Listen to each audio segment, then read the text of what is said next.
Welcome back to Peanut Butter Neya time. You're here with Neya, your host. So today I want to talk about planning life. This is a really interesting topic about things that I've discovered about how to plan, when to plan, why to plan. Is planning a good thing? I've thought about this a lot based on different experiences I've had, and I've come to the conclusion that it's not better to overplan your life.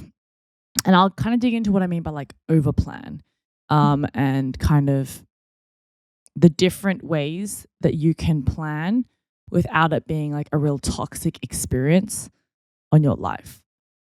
Um, yeah, let's get into that. Let's get into that.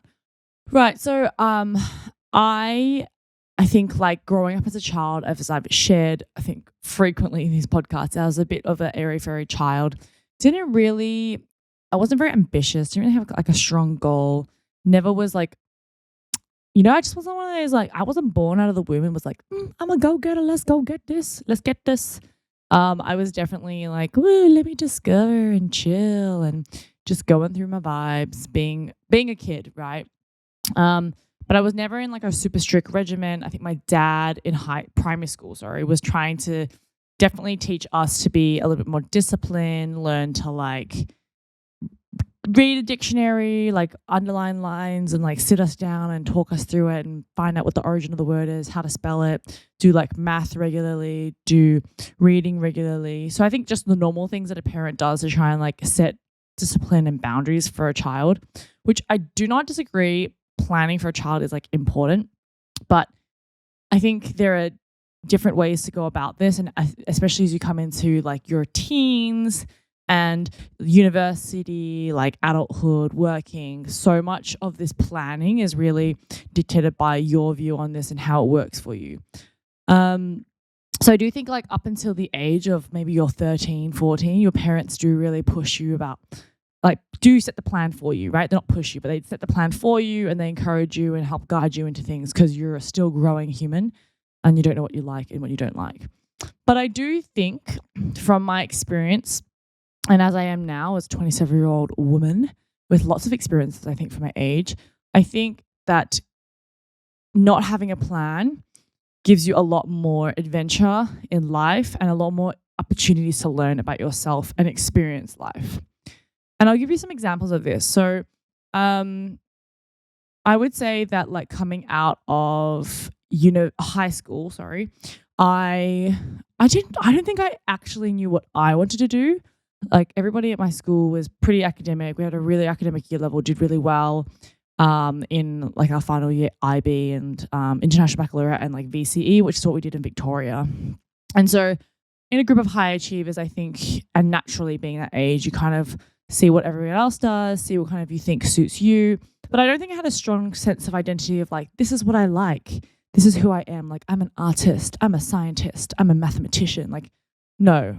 I've always been very general. I think like I have a lot of curiosity in a lot of things, and always like very open to learn. However, I think when you come to, as a personality like that, when you come to choosing your university degree and like what you're going to do next, definitely that situation didn't really like play to my strengths. So I chose to do science coming out of high school, and I chose to go to Melbourne Uni. And I think that was just because it was like the best uni in Australia, best opportunity. And science seemed like pretty good. I wasn't like, I don't think I was a super sciencey person. Probably maybe should have done arts, but I think like being kind of Asian, arts had all these connotations of like doing bugger all. Like my dad used to make these jokes all the time. But anyway, I did science. So I got into science, which was really awesome. And then I took a gap year for a year. So I deferred university for 1 year. I went away to the UK. And when I went to the UK, I was 17, really mature, definitely hadn't been like independent or like when we used to go on family holidays, I definitely was just followed. And my mom would be like, do you want to help plan anything? And I was like, no, I just want to eat. Like just had zero accountability. You know how it is?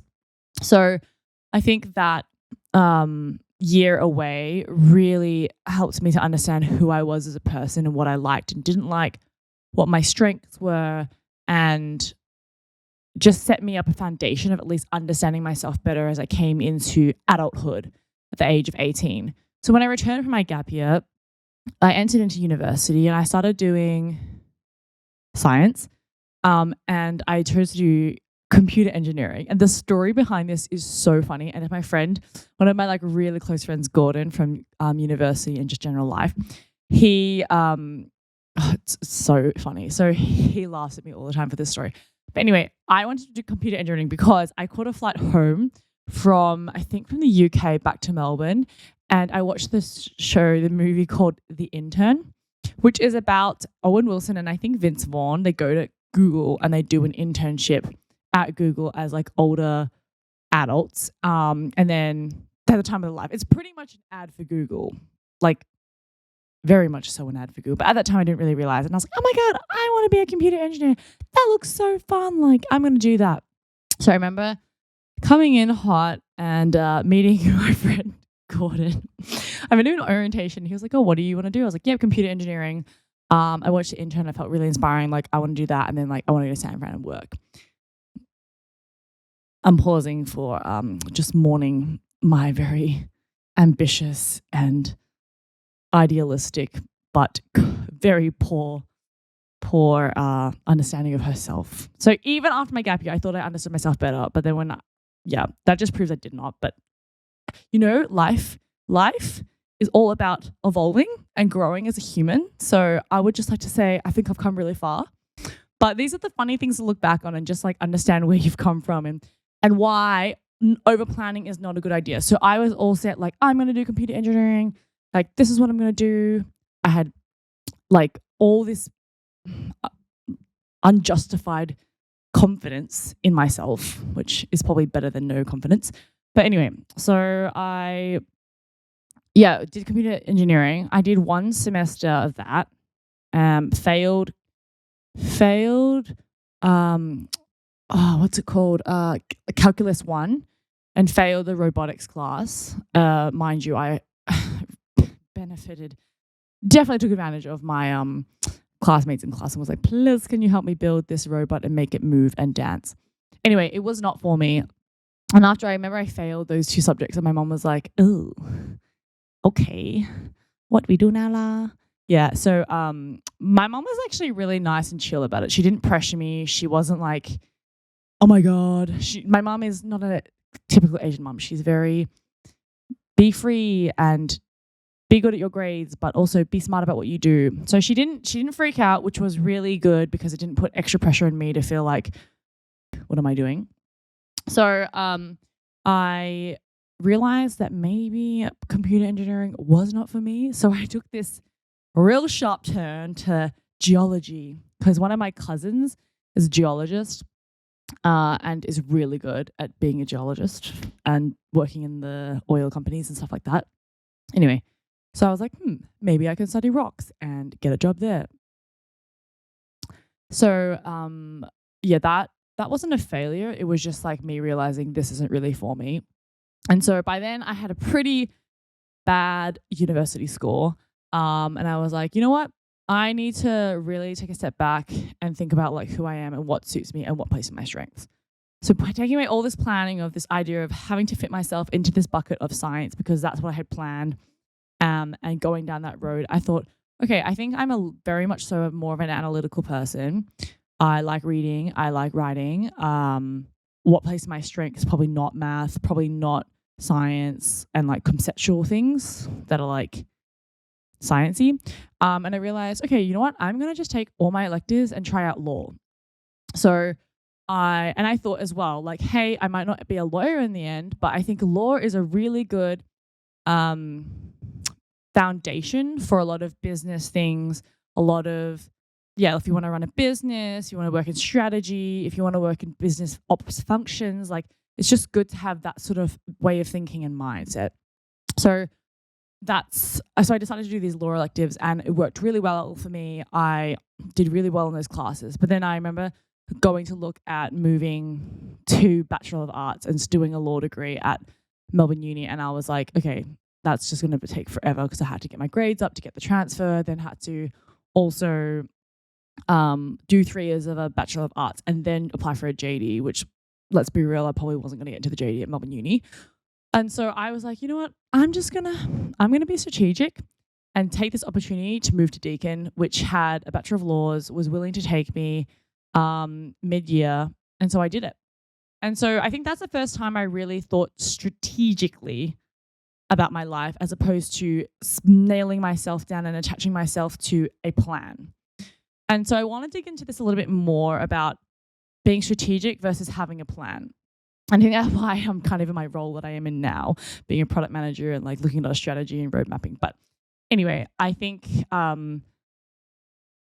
the ability to be more strategic and think broadly about your life and broadly about things and where you're going to get from point A to B is much better than having a very defined plan. Like, having a detailed plan is impressive for making like a recipe or for building a bridge, right? But for very large, high-level ideas about like, where am I going to be in 5 years? Having a plan, I think, can be really dangerous and not the most beneficial thing to do for you as a human. And I think this is because we are always evolving as humans, and to bucket ourselves in and to limit our experiences to things that we think we're good at and not be outside of our comfort zone is very much so where we stop learning and we start being too comfortable and don't really test our limits as human beings. So I think that was the first moment that I really realized that I could be more strategic about my decisions and that I shouldn't box myself in to a plan. And I think that's the first moment I really realized, okay, you know what? Screw having a plan. And I don't really think that this is like good to put all my eggs in one basket because it's so dangerous. I'm going to be more like open-minded about things and really be open to where can this path take me? What are the avenues that can come out of doing X decision versus Y decision? So yeah, and I think I'm not saying this is easy. I think it is actually really hard to get to this point and decide that, and it comes from life experiences. But I think, I was lucky because as like a Asian descendant, I think that my parents were really supportive in not forcing me to be a certain person, to be a type of person, to go down a certain path. And I think I would just comment on this briefly. Like, obviously, I'm not a parent, but I do think when I want to raise children, I always think about like, how do I balance guiding them versus them, like, I guess not telling them what to do, guiding them, but also like trying to do the best for them. Because I think it's really hard to parent. Like, I think it's crazy hard because I think that you want so much for your child. You want the best for them. You don't want to endanger them. You don't want them to be unhappy. You don't want to see them fall. But I think actually for them to like fully experience life, they have to do all those things. And I think that's such a crazy concept for me to like think about having to let that go. But I will cross that bridge when I get there, and we can have another podcast talking about parenting and my views on it later, because I think it's wild and I respect every parent out there. It's not easy. Another thing that I did later on in life that I think really validated for me further that it's good to not have a plan is moving to Myanmar. So I lived in Myanmar for 2 years, and I'll do another episode on that in a separate podcast because like it deserves a whole podcast and more. But I moved to Myanmar in 2019. I was not planning to move to Myanmar. Funny story, we had actually been on holiday to Myanmar, Alex and I, the December prior to him getting a role in Myanmar. And so that was December. We had a really good time, but we literally said to each other, will we ever move here? And we were like, no, we won't move here. And then he got a job offer in like May of 2019. And my parents, just demonstrating how awesome they are, were like, you know what, just go. Like, why would you? They were so supportive of Myanmar. We were living in Hong Kong at the time. I had just gotten a grad role. And they were like, just go. Like, Myanmar is not going to be the same forever. Hong Kong is always going to be around. Just go and experience things that are unusual and off the beaten track. Bless my parents for having the most like open mind. So I did that, and I went to Myanmar. And honestly, 2 of the best years of my life. I think about it so fondly all the time. And Alex and I would have lived and stayed in Myanmar for many, many more years. I would be there now if it was up to me. But life happened.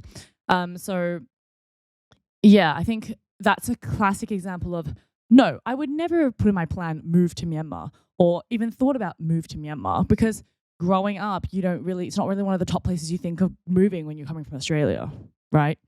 But an amazing experience that truly changed me as a person and formed me into the person I am as well now, and my outlook forever in life is definitely impacted by my move to Myanmar, which was not part of my plan.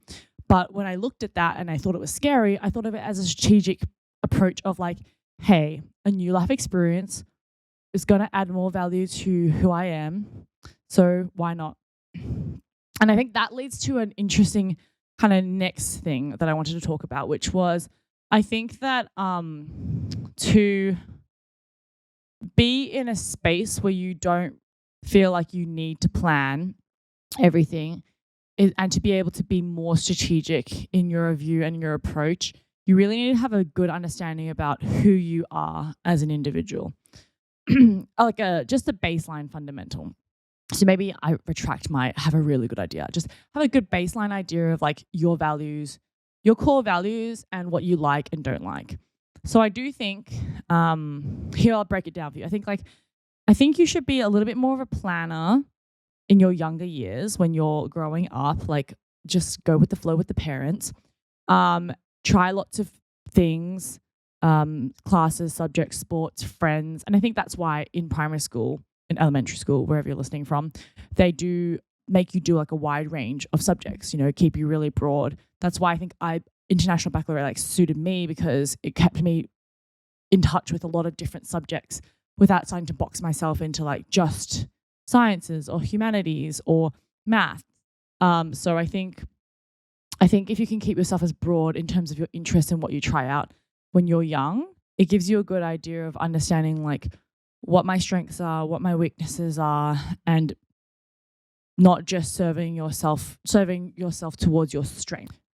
And I think from there, then you can start, once you have this good base of like, okay, this is what I like and I don't like, this is what I'm good at and what I'm not good at, this is my core values of what I believe in, like adventure and your opportunities, like comfort, family, etc. Then you can start opening yourself up to generally different outlets.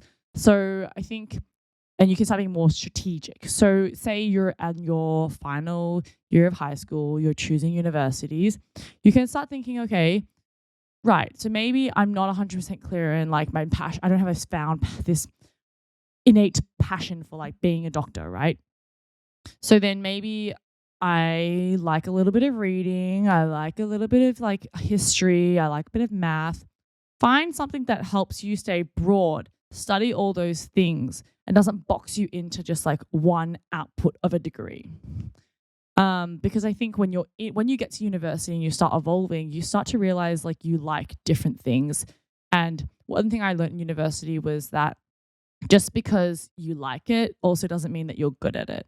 Like I liked sciences, but I don't think I was good at it to the level that I needed to be like have a degree and be a professional at it. And I think it's also just being like real with yourself. Yeah. I think I've always been quite real with myself since I had my rude awakening of my computer science section of life. That, okay, I'm definitely not the smartest person in the room and I'm definitely not the best at like a specific subject, but I'm very curious. I have a very strong willingness to learn, and I'm a great communicator and have really great soft skills. So let me understand and learn how I can choose different things to open myself up to more opportunities. And so, yeah, let me know if I'm being really vague about this, but I think I'm trying to get to this end point where I think that if you can ground your strategy and how you decide to do things based on your values and the experiences that you are looking for, then you can open yourself up to more opportunities and keeping a broad path forward without having to have a distinct plan. Yeah. So that's my view on being like strategic versus overplanning. I think there is a lot of danger in overplanning. And I think when I say overplanning, I really feel like a real danger in just choosing one path for yourself in life and saying like that was my path from when I was like 15 or 10, right? Because there will come a point when maybe you're no longer interested in being a doctor. Maybe you have an accident and you like hurt your hand and you can no longer do surgery. Maybe something other health thing happens or a family thing happens, relationships happen, and you're not in the position to be able to do what you like think is your passion or your path anymore. Or say like you're a sports star, your tennis career is only X amount of years long. You need to have other interests. You need to know like what else makes you tick. And I think that ability to keep searching for new and learning new things is what will keep your life broad and exciting and will make you generally a happier person. So I want to get to this happier section in a little bit. And I think like, yeah, I don't think it's necessary. Yeah, let me get into it in a second. But just capping off the strategic point of view, I just think that if you can be strategic more about like understanding if I do X, this opens up this many doors for me, or it keeps me able to be in contact with all of these interests that I still have whilst learning about these things, then you will have a more like you will be able to not feel so confined or constricted by your choices. That is my summary of being strategic versus over planning. Okay, I'm talking about this being happier situation. So I don't think it's like the whole idea of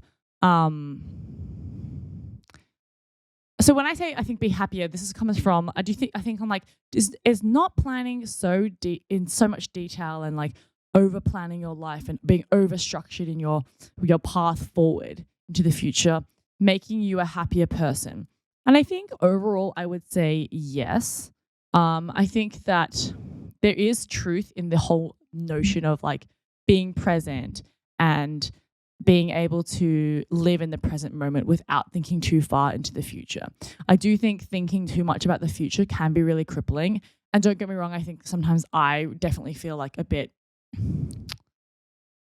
paralyzed by the future if I think too hard about it, or if I overplan it and I don't spend enough time keeping my eyes open to what's around me in the present and really taking in my experiences.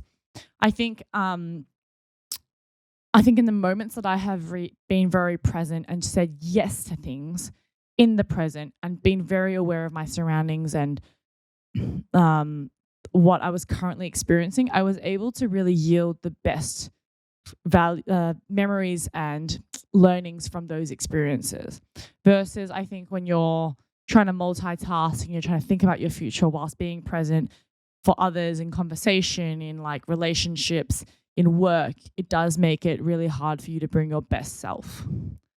So I always think back to when I lived in Myanmar because I do always feel, I don't know if you guys have traveled in Southeast Asia, but I do think people in Southeast Asia are generally like nicer and happier people.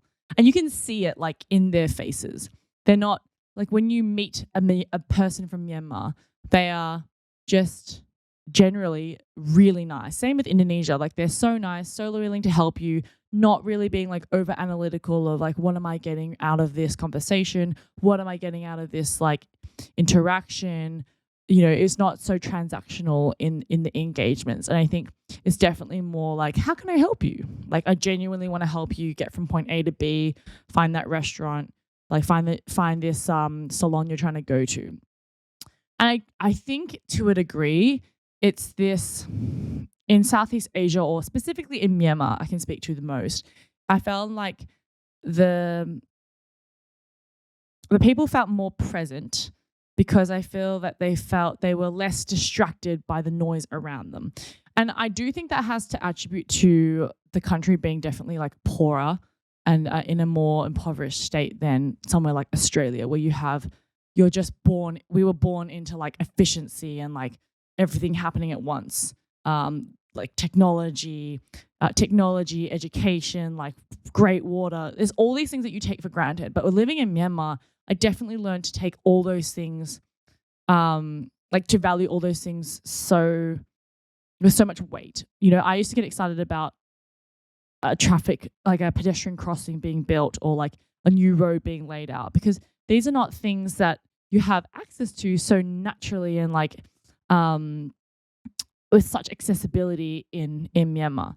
So I do remember traveling out into remote areas, in farm areas where they lived in such basic, such basic houses that were just, you know, on stilts, made out of wood, no electricity, no fresh water. But these people just every day wake up, they go and farm to live. I don't think they think really beyond like their farm area, their village, and ever have to like waste thoughts on like, oh, which country am I going to travel to next? Like, what am I going to do as my university degree? What am I going to do this weekend? Should I go with my friends? Should I have a drink? Should I buy that dress? You know what I mean? And I think sometimes bringing yourself back down to this level of thinking of being able to be so to have less, right? Yeah, of course, it's not a benefit to have less, because in a way, obviously they have less opportunity if you take the view from like a developed world. But who's to say that they're not happy in that situation? You know, they might actually be happier just, I focus on what I do every day. I be present. I take in this beautiful sky. I farm, do what I want to do. And I don't have to have this pressure of thinking about planning my next 5 years or planning XYZ. So I'm just trying to give you like an extreme other version of, I think that there's a happy medium of how much you plan, right? And I think we can all take, I always felt like I could always take a page out of their book to really just take a step back and be more present and mindful and appreciative of what I have as a human. And I've been born into being privileged of being able to live in a country like Australia where we have such great accessibility to things. But there are a lot of other people out there who don't have that. And I don't think that they are worse off. I actually think some of them are a lot happier than the people that I know. So I think for us, we actually have I feel like I sometimes owe it to people who don't have the opportunity to travel, who don't get the opportunity to see these new things, to like go out and experience and be open-minded and not restrict myself to like one path or that town that I live in, or being super comfortable with one person in my whole, like with forever that I'm not happy with. So what I'm saying, I think, is that there are many views of planning, but I really believe that you should not overplan in life. You should sometimes take it day by day, take it minute by minute, second by second, and don't cripple yourself by the idea of having to conform to a certain type of personality, conform to like liking certain type of music, or, you know, or trying new things. I think as I've gotten older, I've really noticed that like no one really cares about you that much and what you do. Like people think, like post on social media and people think about it forever, but I promise you, people really don't care that much. People are way more concerned thinking about like, oh, what does everyone think about me? Like everyone's very concerned about themselves. So I think you should just try more things and not be scared to go on a path off the beaten track, you know? I actually believe in taking the road less taken. It's like my advice to everybody. I personally find it really exciting, and I think that everybody has a different comfort zone. But that's why I think that you can find what your comfort zone is, understand yourself, try a range of things, and you'll know what you like and what you dislike and where your comfort zone sits. So I think like my last kind of thing is that I think saying yes to things is so important, and pushing yourself out of your comfort zone is so important. I think I purely believe everything happens for a reason. Like everything that you experience in life and the opportunities that you have lead you to your next like experience. And there is like a multiverse. Like there are many yous in this world that like if I had done X and stayed with this person, my life would be like this now. If I hadn't have gone to Myanmar, my life would be like this now. But that's just like the fun of life. It's kind of this fun experience that you're going on of what's going to happen next. So I do think that the more you say yes to things, really random opportunities come up. Like I met Alex, my fiance now, by saying yes to something that felt very out of my comfort zone. And I can talk to you guys about that at a separate podcast. And I got my job by going to a networking event that I felt not that comfortable with going to because I get a little bit anxious, but something awesome came out of it, like a job. So I think that every time I've been open-minded and kind of been like, you know what? It's okay not to plan. It's okay to go with the flow. Just say yes and see what happens. I feel like I've forged a new path that's very exciting. And I think when you have this yes mentality though, and have this mentality of like, oh, I won't overplan, you need to accept that not every experience is going to be fantastic. But it's more accepting that from every experience that I have, I'm going to learn from this and see what I get out of it, right? And make it into like a beneficial thing as opposed to a mistake. Make it into a positive instead of a negative. Because I think from every situation you can learn, and it's an opportunity to understand yourself and the world better and those around you. Yeah. Okay, last thing is I would say, I guess two things. One, trust your skill set, your curiosity, and just keep saying yes to things. And remembering it's really not that bad. Like if you're nervous about going on a date with a new person, just go. Just see what it's like and learn more about yourself. Someone who's different, like an artist, that you're very like corporate and they're very artistic. Try it out. You never know. You might be the perfect match. If you're scared about going out with a friend because they're meeting their new group of friends, it's okay. You don't have to hang out with them once. Then you'll learn, do you actually like them? Do you not like them? How to talk to people when you don't know them as well. Go to that networking event that you're really nervous to go to, but you might be able to meet your future boss. Go to a wedding that you know nobody at. I can tell you about that story another time because you might get a really great cultural experience out of it. But I think overall, my takeaway from this that I wanted to share with you guys is don't overplan your life. Try not to put all your eggs in one basket, because when things don't work out, when you plan so intensely, you need to be okay with things not working out to plan. And I've learned this through so many experiences from a young age that you can plan all you want, but life happens and things get in the way. So if you can be more strategic with your mindset of this is who I am, this is kind of what I like, what I don't like, I'm going to start to go more this way towards that island of who I think I want to be, and you try out those different experiences, you're only going to learn more about yourself and evolve more and more. So put yourself out there, get out of your comfort zone. It can be really anxiety triggering, but at the end of the day, you're always going to get an experience out of it. And just take a deep breath and channel your inner Sasha Fierce and alter ego.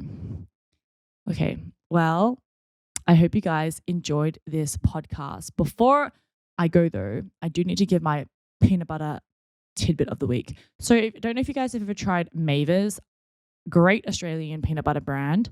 So they have a lot of different blends and mixes of like almond butter, cashew butter, like mixes of like chocolatey kind of peanut butter, not peanut butter, but like multi butters, as well as peanut butter. I love the roasted crunchy peanut butter. Of course it's crunchy. Tanae doesn't eat smooth, but the roasted is super nice because it's roasted, so it adds this extra like aromatic flavor. It's really delicious. You can get it at most supermarkets, and if you're like overseas outside of Australia and New Zealand, you can definitely get it online and in different specialty stores. But I hope you guys enjoyed this podcast. I will see you in the next one. Dose pieces. That was lame. Okay, bye.